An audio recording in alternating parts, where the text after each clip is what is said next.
Gente linda, bienvenidos a un programa más de convicciones, perspectivas y controversias. David Esiaro les saluda y hoy tenemos un programa interesantísimo. Tenemos con nosotros a nuestra psicóloga Ana, que está con nosotros.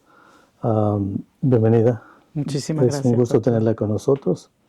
Y compartimos un programa interesantísimo. Hoy un programa que tiene que ver con la depresión, pero el tema o el título en esta ocasión es Cuando ya no quieres seguir, pero Dios aún no ha terminado contigo.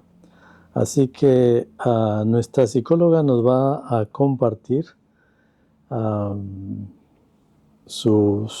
poco de su background antes de entrar ya de hecho con el tema. ¿Cómo es que usted llega a ser psicóloga? ¿Cómo es que usted entró a ser psicóloga?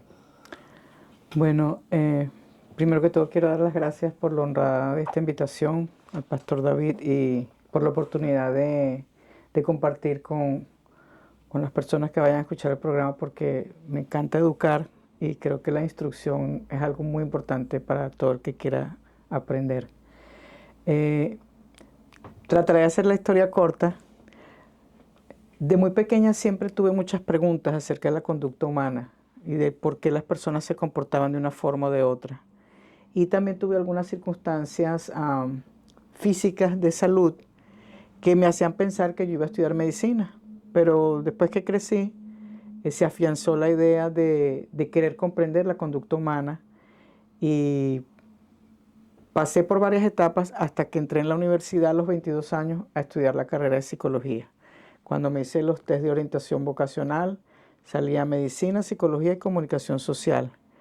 Y finalmente fue psicología y es de lo que he vivido y cómo Dios me ha usado hace 33 años.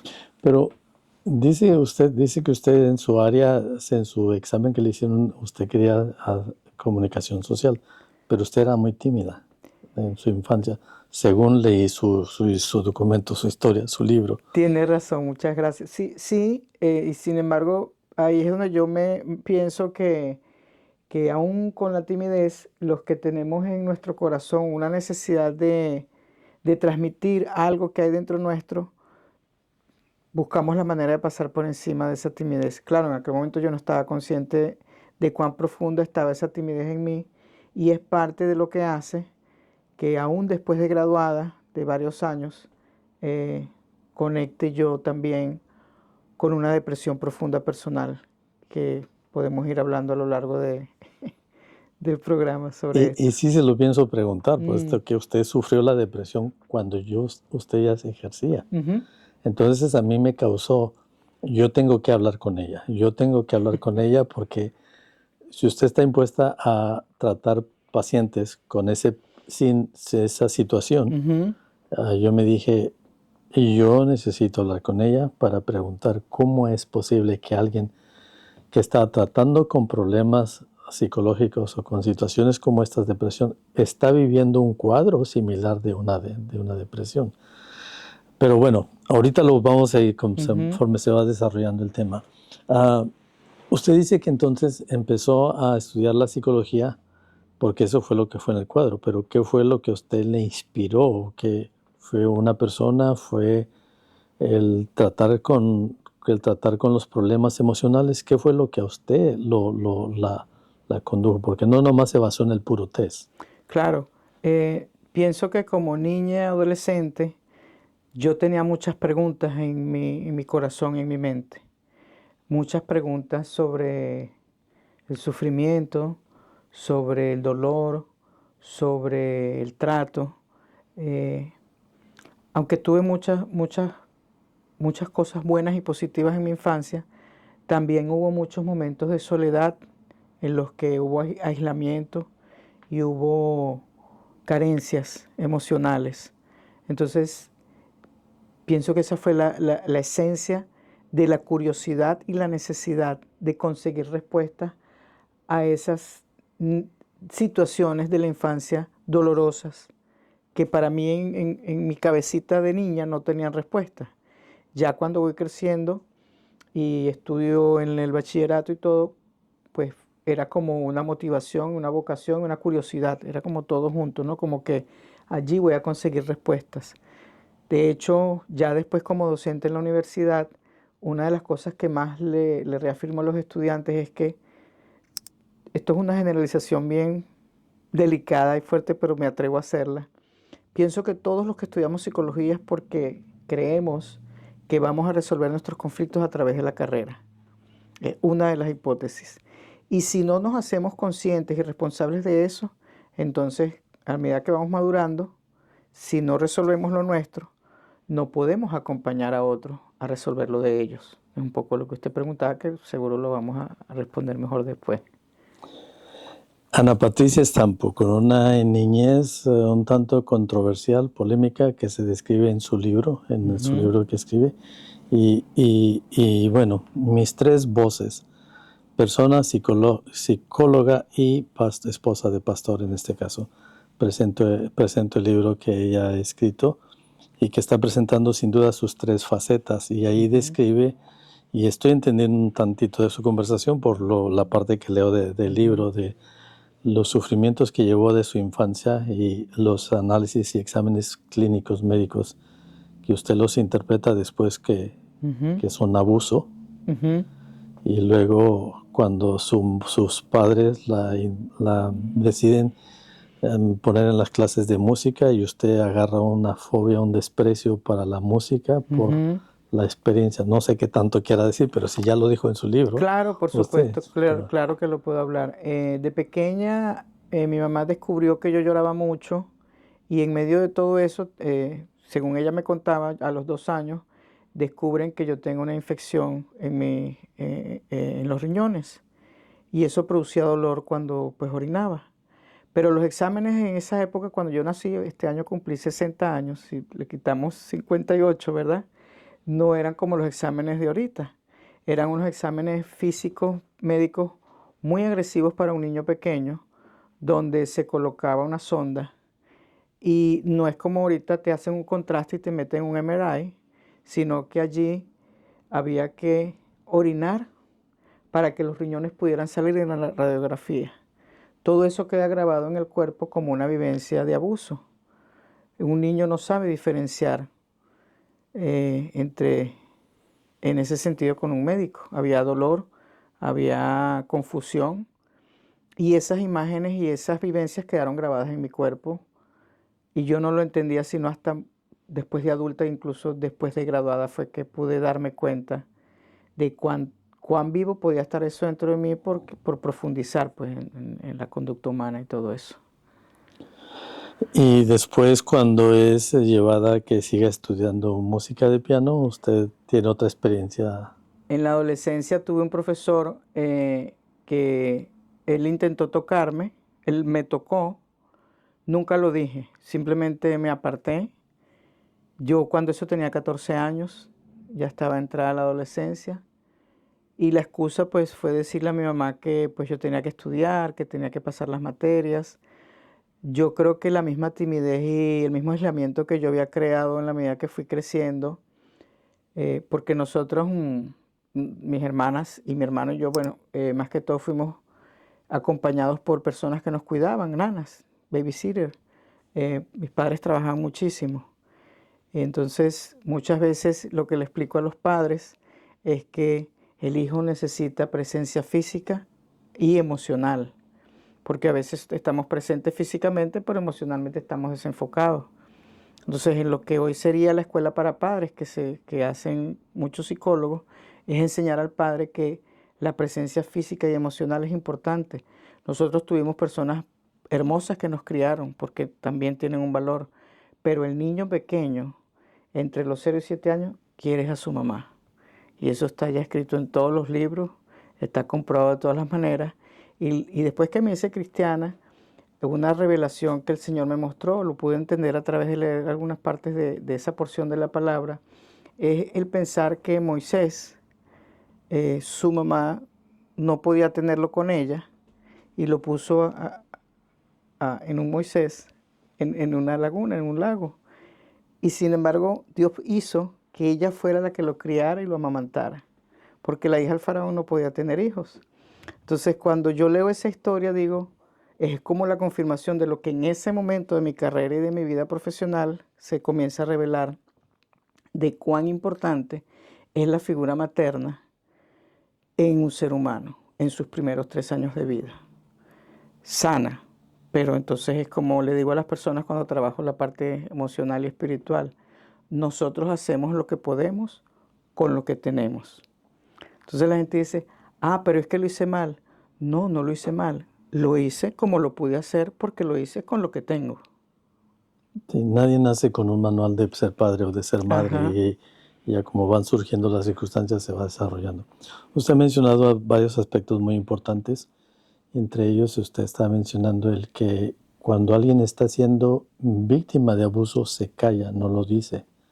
Lo que usted hizo, que usted no lo comentó a esa edad. Usted no le dijo a sus padres la razón por la cual usted ya no quiso seguir estudiando música. No quiso. La causa real no, no, Nunca lo dijo. no, no, yo creo. Y eso es lo que ocurre actualmente, que hay, Ujú. por eso hay tantas víctimas, tantos niños abusados, porque no dicen lo que les está pasando en la realidad. Y creo que en mi caso, yo veía a papá y mamá tan ocupados, eh, yo sentí vergüenza, tal vez sentí culpa. Entonces, no, yo no sabía cómo explicarlo, la verdad que no sabía cómo explicarlo. Inclusive yo llegué a decir eso ya de adulta cuando hice mi terapia personal. Pero, por ejemplo, mi hermano que está leyendo el libro en Venezuela, me dije, voy muy poco a poco, porque la primera parte me impactó mucho y me dolió mucho. No sabía que tú habías pasado por todo eso. Lo que pasa es que cuando yo decido escribir el libro, que ya soy cristiana, porque eso fue hace 3, 4 años que escribí el libro, 2 años, empecé en el 23, el 22, ahora no recuerdo, 22, 23, 24, 24 fue publicado. Este, Fue por un mandato de Dios. Un día yo estaba dando una clase de sanidad interior y cuando iba a hablar de mi testimonio no pude. Entonces, interiormente el pensamiento que vino, pienso que vino de Dios, era que si yo no hablaba de mi testimonio de manera espontánea, era como que yo dijera que Dios no me había sanado. Entonces ya yo estaba aquí en Estados Unidos y desde ese momento comencé a orar para prepararme para escribir el libro porque siempre quise ser escritora y en ese momento dije, bueno, este es el momento de escribir porque ya soy libre. Vaya, interesante. Am, ¿Cómo puede ser que una persona que en la rama de la medicina, la biología o científica se relaciona con el cristianismo? Y ya que a veces hay gente que dice que la ciencia no se lleva con la religión. Y usted ejerció su función como psicóloga por un tiempo y después se hace cristiana. ¿Cómo fue ese proceso? Yo pienso que como yo crecí en un hogar creyente, yo crecí en un hogar católico, mis padres fueron católicos y crecimos con ese valor espiritual y religioso de ir a misa todos los domingos, de escuchar la palabra de Dios, de asistir y ser activos en las actividades, valga la redundancia, que se hacían en la iglesia. Siempre hubo una fe, pues, una creencia. Después sí me rebelé un poco y hice algunos paréntesis allí. Y de hecho, después de graduar de psicóloga, yo pudiera decir que navegué por diferentes religiones o denominaciones. Pero algo interesante sucede que en medio de esa búsqueda, porque desde chiquita soy una buscadora curiosa de la humanidad, pues del corazón del hombre, pues de los sentimientos, de las emociones, de los pensamientos, de las actitudes, de por qué hacemos esto, por qué dejamos de hacer esto otro.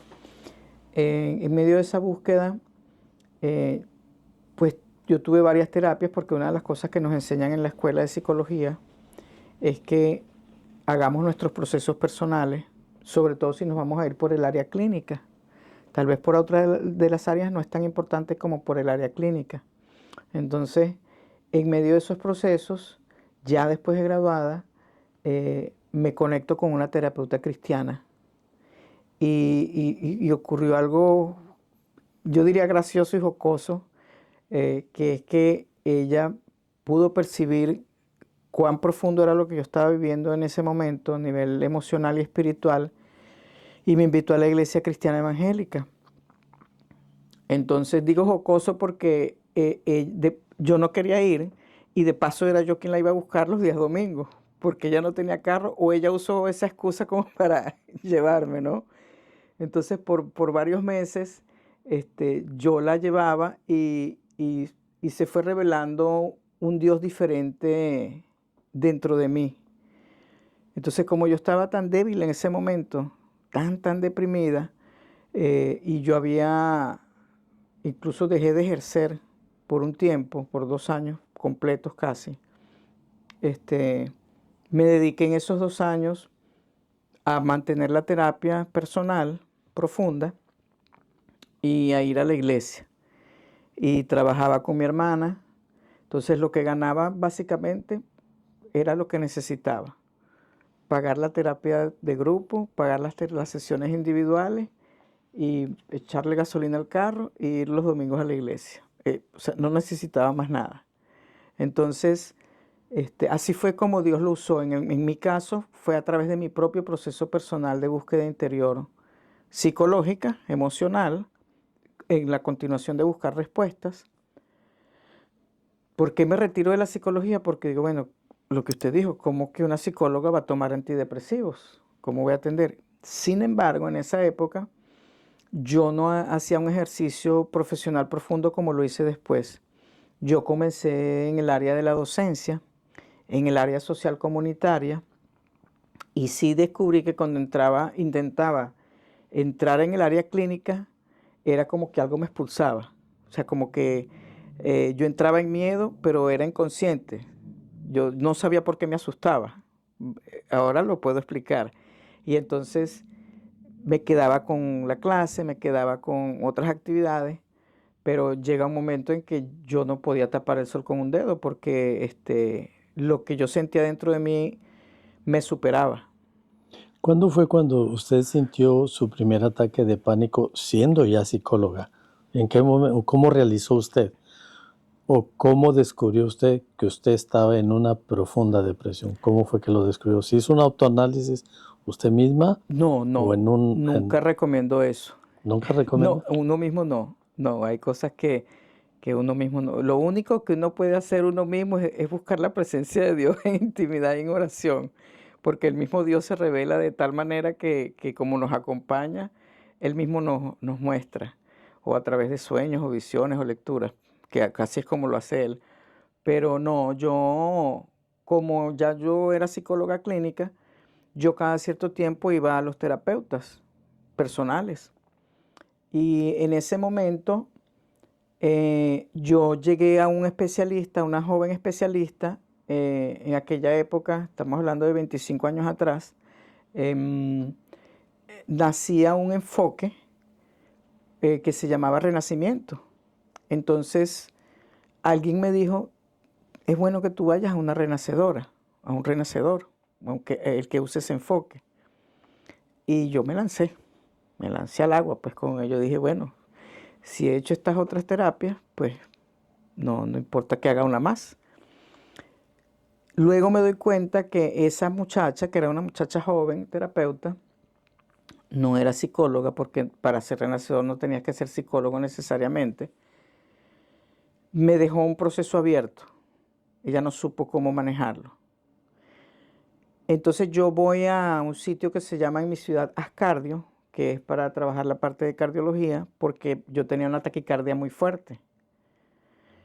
Entonces yo voy y la doctora me hace el electro y todo, y me dice, usted no tiene nada. Y yo me puse muy brava. ¿Pero cómo que no tengo nada? Si yo siento esto y esto y esto y esto, ¿qué le pasa? O sea, yo me alteré de un modo, pero que yo misma dije, bueno, ¿qué pasó aquí? Pero entonces en medio de eso, Un montón de malestares, sí, una sí, ansiedad, no, un muy fuerte porque malestares, era una falta de falta, respiración, fíjense falta que de lo recuerdo aire. y me vuelve un poco, la respiración me cambia, pero pues como sé que es que estoy recordando algo que fue fuerte para mí, lo puedo manejar ahorita, ¿verdad? Pero el cuerpo tiene una memoria. Sí, reacciona. claro. Y eso que estamos diciendo es importante porque hay gente que se va a identificar, puesto Ujú. que va al doctor con un montón de malestares, Ajá. taquicardia, los problemas de ansiedad, situaciones y malestares, y luego análisis, todos los exámenes, y luego resulta que tú no tienes nada. Y la persona no lo entiende. Ujú.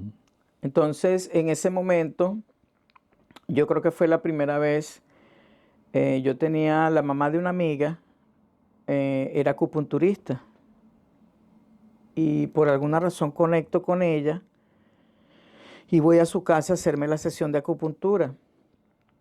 Y ella me hace un diagnóstico emocional con respecto a eso. Me dice, vamos a hacerte varias sesiones. Entonces, cuando yo iba para la sesión de acupuntura, yo salía como una pluma. Pero el día siguiente otra vez venía la taquicardia y venía la dificultad de respiración.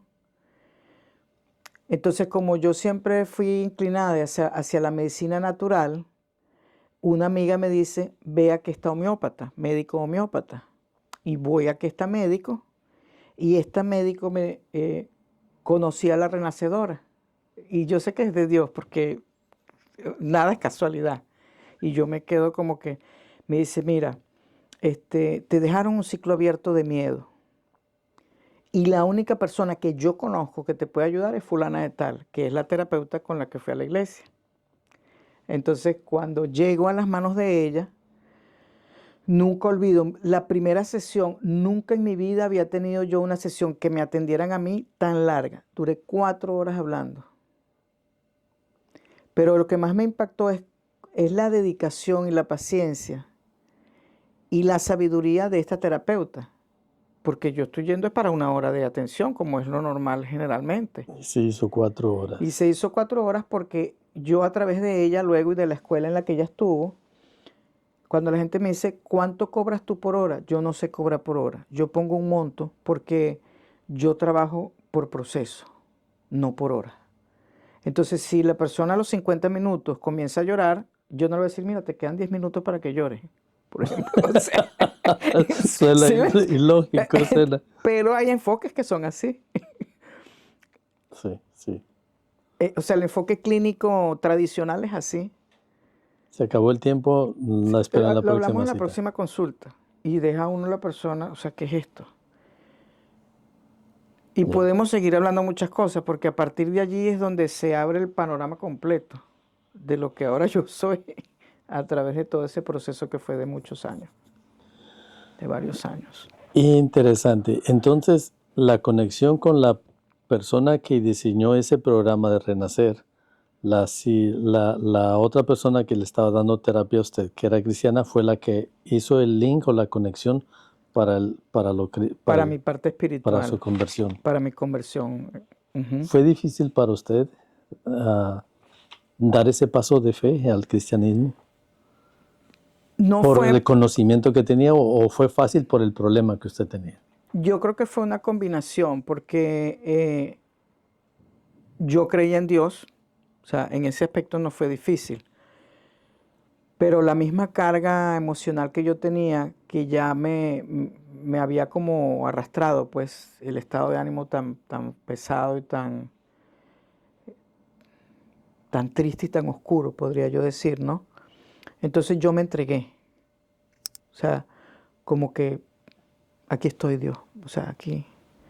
Y recuerdo que el día que recibí a Jesús como mi Señor y Salvador, ya yo tenía tal vez como unos 2 meses en la terapia de grupo con este terapeuta. Y fui con mi tía, la esposa de mi tío, que siempre me decía que yo era una buena líder y me enseñaba fue una de mis madres espirituales al principio. Me acuerdo que en la prédica que había ese día, yo lloraba muchísimo y yo no sabía por qué lloraba tanto. Era un quebrantamiento muy profundo. Y ella me vio y me dijo, ¿quieres ir conmigo al altar? Y entonces yo le dije sí. Y, y fui, y ahí comenzó un nuevo proceso. Interesante. Y no solamente se convierte primero se convierte en una psicóloga, pasa sus etapas, deja la psicología por un periodo de tiempo, tiene su proceso personal, descubre que usted ha caído en una depresión aguda, se convierte al cristianismo y después llegamos al tiempo de que se convierte en esposa de pastor. Así que, pero ahorita llegamos a, a esa parte de allá. En este caso, Ana Patricia, ¿qué es la depresión? ¿Cómo entendemos la depresión? La depresión es un trastorno. Y quise decir el concepto de la palabra trastorno para que entremos un poquito en eso. Un trastorno es un patrón de síntomas conductuales o psicológicos que causan un malestar significativo en la persona y ocasionan un deterioro en una o más áreas de su vida. Eso significa la palabra trastorno. La depresión es un trastorno, es conocido como un trastorno depresivo mayor o depresión clínica y se caracteriza por una lista de elementos: estado de ánimo cambiante o muy bajo estado de ánimo, una tristeza sostenida durante un tiempo. En la literatura que revisé esta mañana para repasarlo, dice: donde hay pérdida del interés en las actividades que antes se disfrutaban, donde persiste la mayor parte del día, casi todos los días, por al menos 2 semanas. Ahora, eso no ocurre en 2 semanas ni de un día para otro.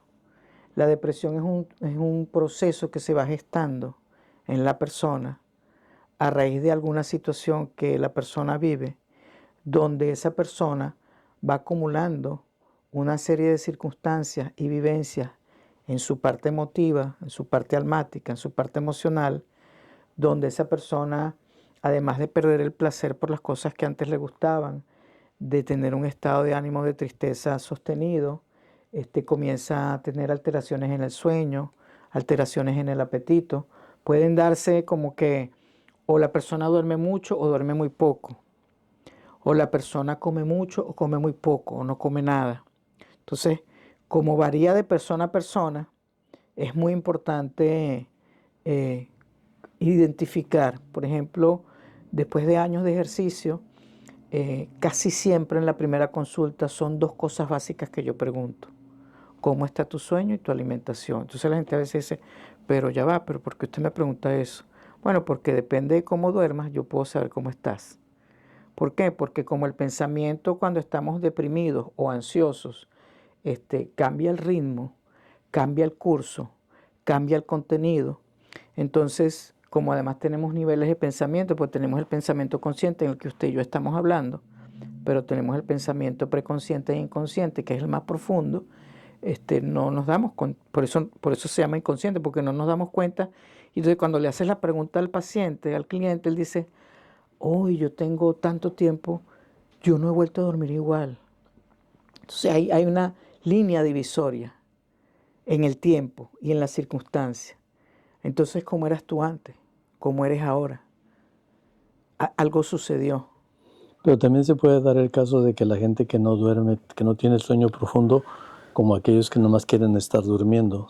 Ajá. También, o sea, como dijo usted, tanto el que come como el que no come, que son las dos situaciones que puede ser por el mismo síntoma, Y ¿no? que se manifiesta, o sea, hay que medir entonces cuáles son las conductas que se repiten, las que no se repiten. Habla de, por ejemplo, agitación o lentitud en la parte de movimiento corporal. Podemos ver la persona más lenta, más cabizbaja, más distraída, más desenfocada. La pérdida completa de energía. Exactamente, una pérdida de energía vital. Es una de las cosas en las que se puede distinguir que una persona ya está o está entrando. Son las actividades más comunes, son los indicativos más comunes Sí. de una depresión. Sin embargo, quiero hacer una aclaratoria porque era lo que a mí me pasaba y la gente por eso no se da cuenta. Está lo opuesto, aquel que es adicto al trabajo. y que se llena de actividades para no sentir dolor. Yo trabajaba 14 horas al día y por eso no me daba cuenta que estaba deprimida. Y era muy buena en mi trabajo. Soy, pero en aquel momento cuando descubro, y el mismo cansancio de actividad y actividad de acumular fue lo que es cuando colapsas. Que es aquella persona que tú dices, pero bueno, si era tan activa, ¿por qué de pronto de un día para otro colapsó? Bueno, porque viene arrastrando. Y es una forma de encubrir o de querer salirse de la situación en que está viviendo o quiere demostrar, puesto que, tocando ese punto de que yo tengo un par de compañeros en el trabajo que van deteriorada la salud. ¿Y por qué viniste? Dice, porque no quiero estar en la casa. Porque no quiero estar en la situación que tengo en la casa, es lo que me cuentan ellos. Que entonces, y tienen 2 trabajos. Eso es una persona depresiva. No es Ah, para ganar más dinero. Claro, por supuesto que se gana más dinero, sí, no es que no se gana dinero, pero es un pero escape a la situación que están viviendo. O sea, como en claro. su caso se da cuenta que trabaja varias horas, muchas horas, pero que en realidad estaba ese síntoma, esos síntomas, esa situación emocional la está queriendo cubrir con trabajar y trabajar y trabajar Ujú, y trabajar. ujú.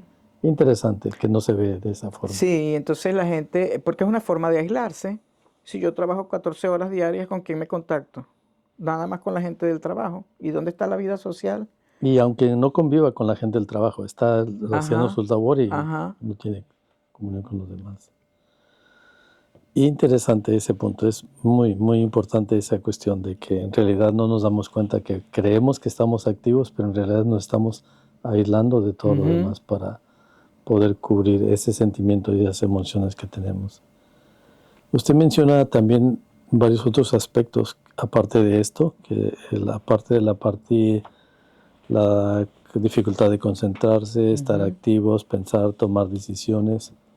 Y yo creo que las otras son un poco más hirientes todavía, las últimas partes, las siguientes 2 que menciona en su exposición, como lo que es la culpa, que es la otra parte de la gente que tiene la depresión, se siente culpable, se siente inútil, mucha gente para otras áreas, se Ujú, siente ujú. eficiente en ciertas, pero en otras se siente mal.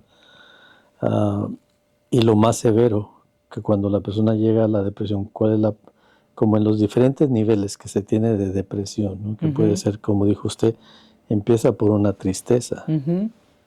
pero después ya llega a una tristeza permanente, pero después llega a un estado muy, muy crítico, ¿no? Que la persona tiene la tendencia a tomar una decisión muy drástica y definitiva, ¿no? Que es quitarse la vida. Mm, lamentablemente, ¿no? Y eso es por falta de, de muchas cosas. Es decir, es una de las situaciones hoy en día de la salud mental que más se estudia. eh, y por eso cada vez que me invitan a un programa como este, no lo pienso 2 veces, porque necesitamos conocer los sentimientos y los pensamientos de las personas. Ahí están esas estrellas de cine que eran muy alegres y de pronto salió la noticia que se quitaron la vida. Entonces han hecho psiquiatría, han hecho psicología. No conozco la profundidad de muchos de esos eventos, algunos los he leído. Pienso que son personas que no conocían de Dios, no soy quien para señalarlo, pero también entonces ahorita en el pueblo de Dios se están viendo una serie de cosas que seguro lo vamos a tocar al respecto de qué sucede con esa esfera y esa dimensión almática, emocional, del creyente y del no creyente, pero también del creyente. O sea, ¿qué nos hace? Porque desde la perspectiva psicológica, que seguro está explicado, por ejemplo, en el caso de Elías en la Biblia, cuando una persona entra en una depresión, algunos teóricos hablan de la visión de túnel.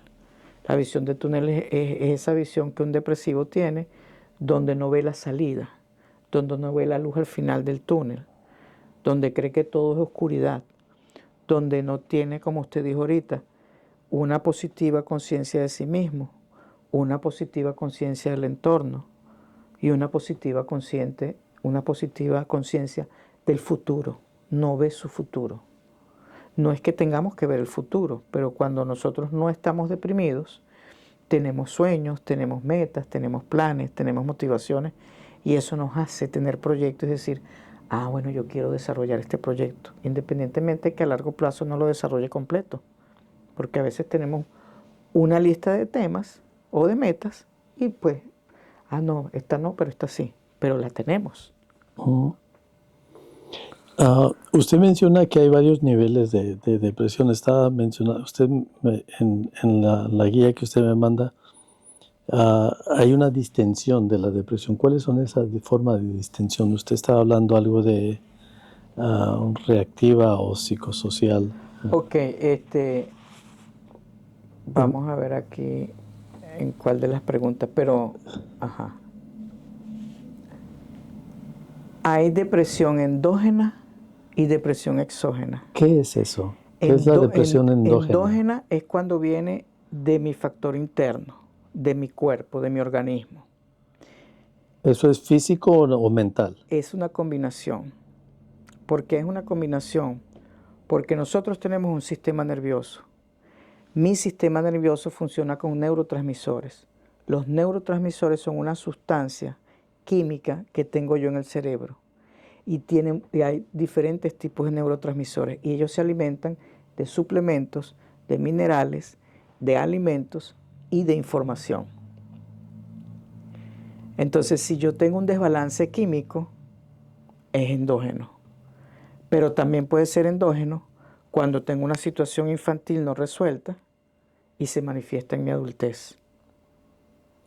Entonces, si estoy entendiendo, tiene mucho que ver la alimentación, lo que tenemos, o tiene que ver mucho que ver el ambiente en que estamos, pero tiene que mucho que ver lo que estamos recibiendo. Y es ahí donde hay una parte clínica de que se suple con ciertas sustancias, ¿no? Que es cuando se hace una evaluación si se nos da parte química, pero es esa parte más química. Sí, y por eso allí entra el psiquiatra. Nosotros los psicólogos no somos médicos. Nosotros estudiamos la conducta humana y las emociones y la esfera del pensamiento. Pero el psiquiatra es médico y estudia la parte fisiológica y orgánica del individuo. Entonces los fármacos van a ir a los neurotransmisores porque cuando el neurotransmisor está agotado por el exceso de información, yo comienzo a cansarme física y mentalmente y entonces allí comienzo a no poder decidir, a perder mi capacidad de decisión y a perder la energía vital, que es la que entonces se va a ver el desánimo, el decaimiento. Entonces hay investigadores que no tocan los fármacos químicos, pero utilizan la relajación como técnica, por ejemplo. En la escuela en la que yo me formé, con las personas con las que yo me formé, hacíamos relajación, la técnica de relajación con un guión estudiado específico para la renovación del pensamiento. Y si la persona depresiva la podemos tomar en un buen punto y escucha ese audio 5 veces al día por 21 días, ya puede comenzar a tomar decisiones sin tomar pastillas. Sin embargo, acompañado de eso, necesita hacer terapia psicológica. ¿Por qué? Porque la terapia psicológica esencialmente es hablar. Es para comenzar a sacar lo que me agobia, lo que no he resuelto, lo que me produce dolor, lo que impacta mi vida, lo que me produjo el ataque de pánico, lo que me produjo el sentir, el no haber dicho nada a mis 14 años, por ejemplo. El hablarlo cura, sana. Por eso ese principio bíblico que habla de confesar los unos a los otros, desde el punto de vista psicológico, tiene que ver con eso. Es una parte psicológica. Claro, es almática, completamente. Hay un elemento espiritual, pero es más almático porque eso me libera. Cuando yo conecto con esa parte que yo creo que es negativa y luego descubro que es que no era negativa, sino que es que fue lo que yo recibí y así me lo dieron y yo no tuve defensa. Entonces, yo no tengo la culpa. Es lo que estamos hablando. No, yo no tuve la culpa. Pero si yo no lo hablo y me genero una película en mi mente, ¿qué es lo que ocurre? Porque la película se genera en la adultez, no en la niñez. ¿Por qué se genera la película en la adultez? Bueno, por todo lo que yo... Retrógrada de lo que Claro. pasó en el pasado. No, y porque además ahora viene aumentada, con efectos especiales. Agregar Claro, ¿por qué? Porque ahora tengo información que antes no tenía. Y más la cosas. mente va agregando y agregando y agregando. Es ese tipo de persona de que empieza a recordar y hace toda una historia y está llorando y está por lo que está pensando, Ujú, en fin. Pero no se admite que está sufriendo una depresión, lamentablemente. Pero bueno, para avanzar un poco más, ujú, que yo creo que es más profundo esa cuestión de lo que es la depresión endógena y la ujú. exógena, pero usted trata un alto porcentaje de cristianos con depresión. ¿Ha tratado? He tratado. Desde que yo comencé en el cristianismo, Dios me ha llevado a muchas esferas de diferentes iglesias, desde mi país, Venezuela, este, he tenido la oportunidad de colaborar con las iglesias, con conferencias y talleres de crecimiento personal, donde les enseño la relación de la palabra con la parte emocional y espiritual, porque a veces no hay la conexión. Y pienso que hoy en día la iglesia está más abierta a poder conectar con eso. Ahora, no puedo yo decir que veo más pacientes cristianos que no cristianos. Yo me sorprendo porque creo que Dios me ha usado. Yo he visto adventistas, evangélicos, mormones, eh, testigos de Jehová, católicos. Es decir, yo creo que Dios es uno solo, respetando las distancias de cada denominación y cada manera de plantearlo, ¿verdad? La Biblia es un solo libro. Hay algunos cambios en algunas disciplinas, pero no nos vamos a meter en eso, sino en que atendiendo a los cristianos eh, hay diferentes tropiezos a veces más que con la gente de la comunidad en general, porque es como si tuvieran temor de conectar, como si es que le estuvieran quitando el poder a Dios y no puedo enfermarme porque yo creo en Dios. Y no tiene nada que ver con eso, porque todos somos seres humanos. Y también yo creo que pasa como cuando éramos niños. ¿Qué van a pensar la gente si yo he sido cristiano creyente de tantos años? Ajá. Estoy poniendo en evidencia, cómo estoy poniendo en evidencia que yo creo en Dios y estoy teniendo un malestar, estoy teniendo un mal? Ujú, ujú, Entonces, una situación.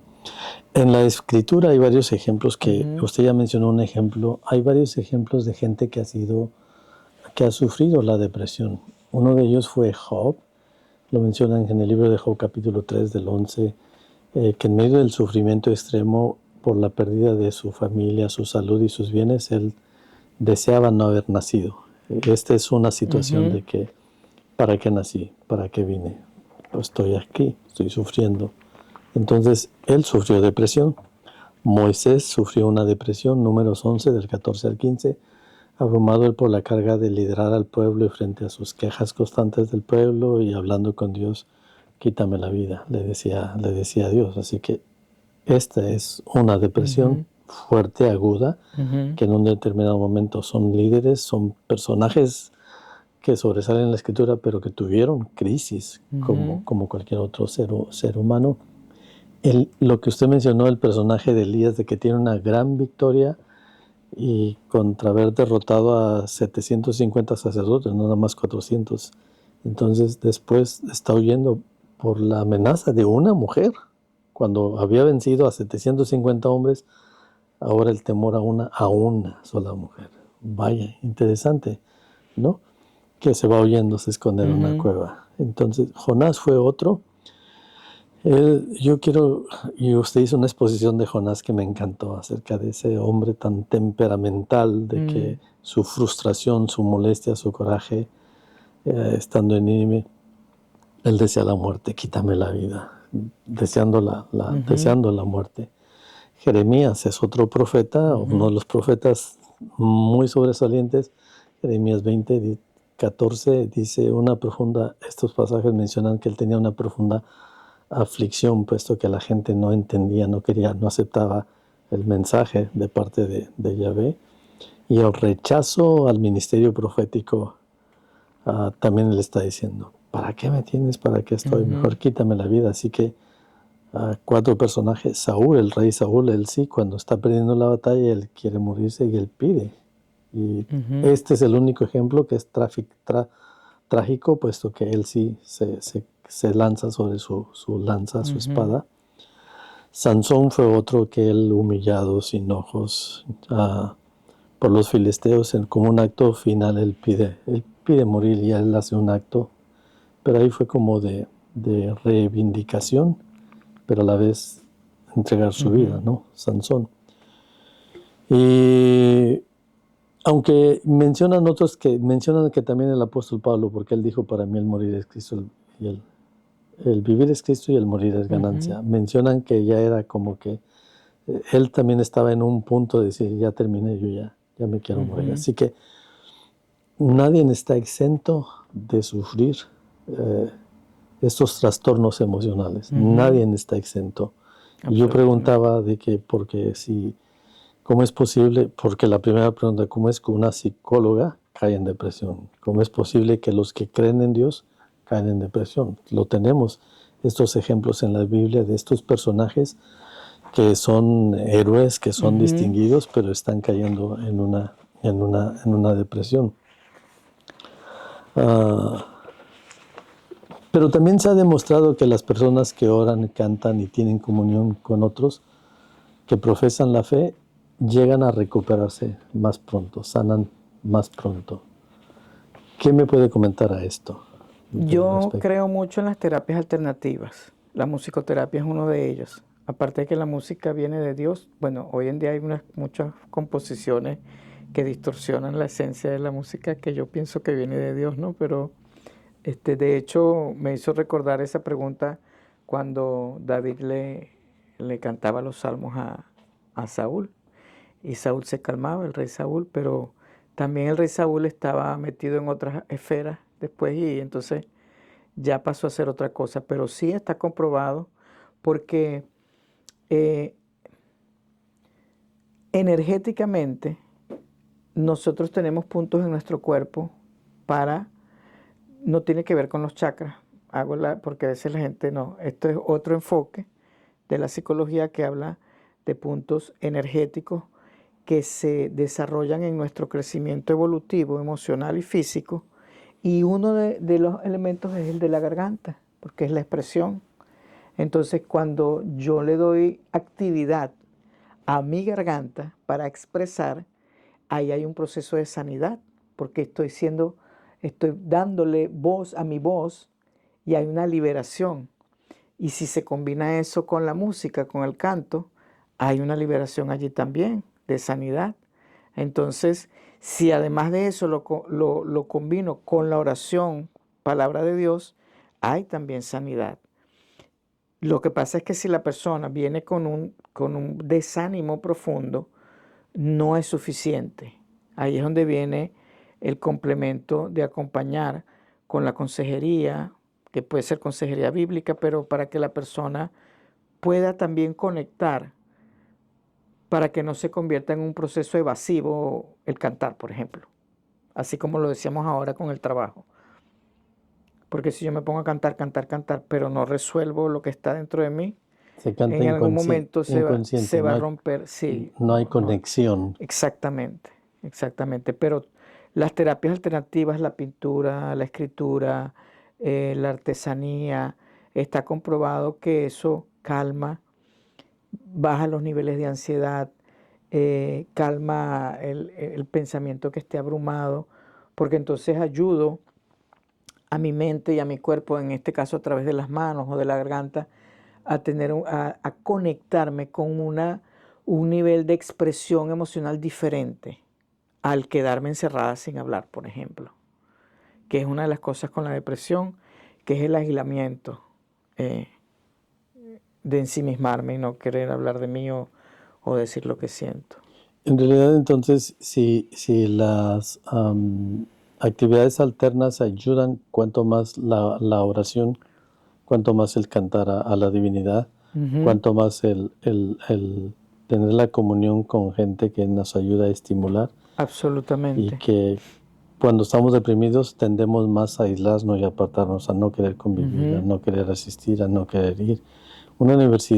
Varias universidades han hecho ese estudio de que la gente se estudia a varios grupos de personas con las mismas enfermedades entre las mismas áreas y se ha visto que las personas que oran, que cantan, que tienen práctica religiosa, sanan mucho más rápido que los que no lo tienen, los que se aíslan. Así que entonces, como dice usted, prácticas alternas ayudan a las personas. Entonces, si es tan sencillo poder, como dijo, dibujar, cantar, hacer otra actividad extra, cuanto más en la área espiritual. Mucho más, y por eso debemos alimentarla lo más que podamos. Además hay un efecto liberador y sanador en medio de esa expresión, sea la del canto, de la alabanza o incluso de la oración, que pues yo siempre recuerdo el gráfico, uno de los pastores que tuve en mi país, cuando él nos decía que si nosotros tenemos una fogata y saco un carbón y lo dejo solo, se apaga. Entonces, ahí viene el principio de Jesús. Si estamos dos o más reunidos en su nombre, Él va a estar allí. Él promete estar allí. Entonces, además la palabra dice, oremos los unos por los otros. Sobrellevamos las cargas los unos por los otros. Entonces, ese principio, cuando yo lo aplico en la práctica, como actividades en el retiro, como actividades dominicales, eso. Ahora, el detalle desde mi comprensión es que una sola vez no es suficiente. Si estamos hablando en este caso de la depresión, hay que estar atento de la persona que está deprimida, porque como no sabemos cuánto tiempo tiene solapando todo su nivel emocional, entonces es bueno como que hacer un seguimiento, es muy importante. Desde el momento que se descubra que alguien está deprimido o que la misma persona manifieste que quiere ser ayudada porque no se siente bien, no limitarse a una sola actividad, sino que más bien que sea algo consecutivo.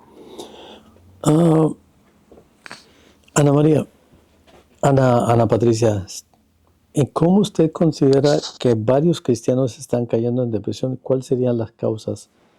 ¿Cuál sería la razón por la cual varios cristianos, si están haciendo esa práctica espiritual, cuál sería la mayor la razón más que están cayendo a una depresión paulatinamente, como que no se están dando cuenta que están cayendo en una depresión? ¿Cuál sería la causa? Me parece que usted mencionaba algunas cuestiones que no realizamos que estamos cayendo en una depresión, pero hay indicios. ¿Cuál vendría siendo una razón o causa que detecta usted? Yo voy a contestar esa pregunta con otra pregunta que usted me hizo en esta guía. Adelante. Y ahí vemos cómo la conectamos. Me voy a permitir leer la pregunta que usted me hizo para que conectemos. Claro que usted sí. me puso, están los dos extremos, de espiritualizar o demonizar un malestar fisiológico como este y el otro verlo solamente como una enfermedad clínica, la depresión, ¿verdad? Entonces yo pongo, personal y profesionalmente pienso, mi percepción es que esto ocurre por una verdadera falta de conciencia profunda del espíritu de la palabra de Dios. No integramos como hijos de Dios quiénes somos y cómo Dios nos diseñó. La psicología como disciplina de estudio nos da muchas respuestas y técnicas estructuradas. Sin embargo, sé como hija de Dios y creyente de la obra de Jesús en la cruz, que si meditáramos en el espíritu de la palabra de Dios por ser liberados en toda distorsión mental, emocional y conductual, podríamos resolver las cosas. Es cuestión de entrenamiento de nuestro pensamiento o de nuestro ser, el espíritu, el alma y el cuerpo, porque somos uno. Pero la parte almática, conocer. Dice, tal es su pensamiento, tal es el hombre. Nosotros no conocemos nuestro pensamiento. No nos conocemos a nosotros mismos. No nos enseñaron a conocernos. No nos enseñaron a hacernos preguntas.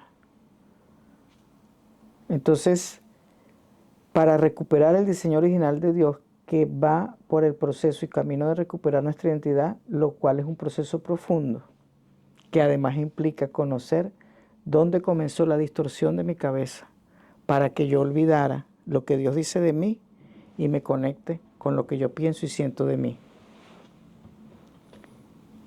Entonces, pienso que el pueblo de Dios, si usted así como me lo pregunta, o los creyentes que han caído en depresión, se han descuidado de sí mismos y no han sabido identificar dónde y cuándo comenzó ese descuido personal. Porque cuando yo miro mucho hacia afuera y me ocupo de los otros, yo también necesito atención. No puede ser solo dar, dar y dar y dar. Y a veces dando y dando y dando estoy pidiendo. Ocurre un fenómeno muy interesante que se está mencionando de que cuando la gente que trata a los soldados que salen del ejército con traumas lo están atendiendo y luego tienen que darle tratamiento a los que atienden porque están absorbiendo también los problemas de este caso. Pero es bien importante que dice que empezamos a nosotros a descuidar y viene siendo paulatinamente, y es cuando pastores han caído en depresión, que se encargan que han escrito libros, no solamente como vimos los personajes, que entonces empiezan a descuidar, que se dedican tanto a tantas otras cosas que descuidan su parte personal, emocional, mental, del alma, que entonces ha habido un porcentaje de suicidios de pastores que se tienen como líderes, se tienen como ejemplo, que estaban ayudando a gente, pero se estaban descuidando a sí mismos. ¿Y en qué momento, por ejemplo, vuelvo a tomar Elías? ¿Qué hace Elías cuando se mete en la cueva? Comer y dormir. Dormir y comer. Descansar. Nosotros tenemos que conocernos para saber hasta dónde nosotros podemos llegar para no colapsar. Porque el estrés es una manifestación de que lo que está ocurriendo externamente me supera, de que yo no tengo las estrategias de afrontamiento a lo que me está ocurriendo suficientes, consistentes o sólidas para manejar lo que me está sucediendo. Ahí venía la depresión externa, que no la tocamos.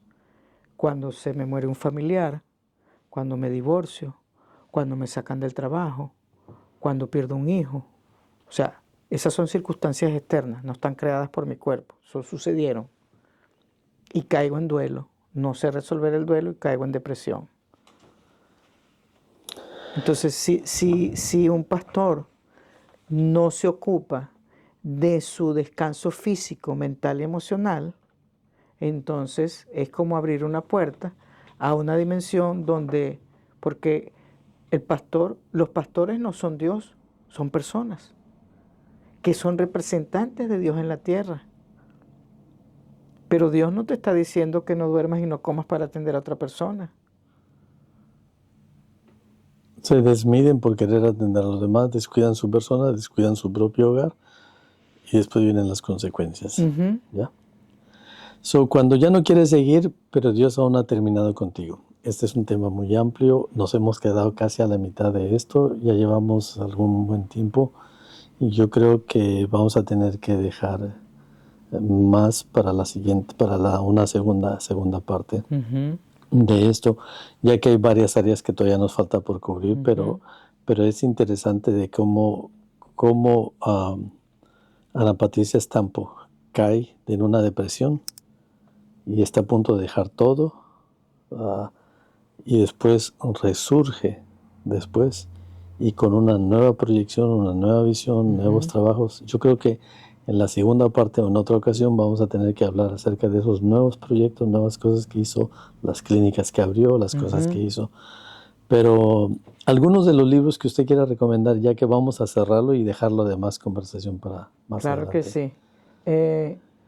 Yo quise traer esto porque hay un autor, él es un pastor, ahorita no recuerdo en qué parte de Estados Unidos tiene su iglesia, se llama Peter Scazzero, casualmente es un apellido italiano, y él hace varios años, a ver si vemos el año, bueno, en el 2015, quizás antes, él habla de la espiritualidad Sí, lo muestra a la cámara. emocionalmente sana.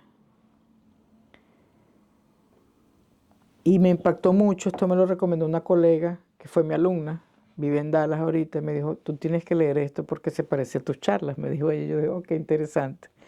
Porque él a través de una crisis personal descubre que él nunca había conectado con su emocionalidad personal y que tenía 25 años de pastorado, y si no se tropieza con esa crisis de vida personal familiar que tiene, no descubre este título.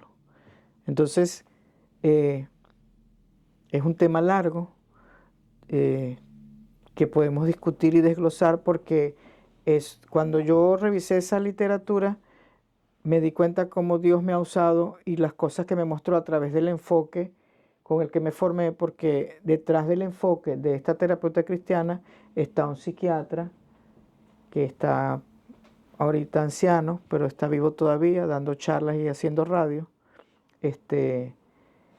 que es pastor y es psiquiatra. Vaya, interesante. Así que, pues bueno, ha sido un gusto, ha sido un placer, ha sido muy edificante. Hemos tenido con nosotros a nuestra psicóloga Ana Patricia Stompo, que tiene una experiencia, una trayectoria edificando vidas, y cuando ya no quiere seguir, pero aún no ha terminado Dios contigo. Así que es un ejemplo ya mismo, y las vidas que ha tocado. Yo creo que la vamos a invitar para que esté nuevamente con nosotros para continuar con la charla, ya que nomás hemos llegado a la mitad de lo que habíamos comentado. Okay. Así que muchas gracias a Ana Patricia por haber estado con nosotros. Gente linda, regálanos un like y comparte, que sin duda vas a tocar la vida de alguna persona con esta charla que tú has escuchado. Tal vez tú mismo has estado con que ya no quieres seguir, pero Dios todavía no termina contigo. Ana Patricia, ¿algunas palabras al auditorio? Que tomen conciencia de conectarse con su ser interior, con la palabra de Dios, de buscar personas que los puedan apoyar, porque nunca estamos solos. No piense que está solo, nunca estamos solos. Siempre va a haber alguien que nos pueda apoyar y acompañar en nuestro camino. Gente linda, David Esiaro les saluda. Gracias por estar con nosotros, y esperamos seguir compartiendo temas interesantes como estos. Bendiciones, los quiero mucho.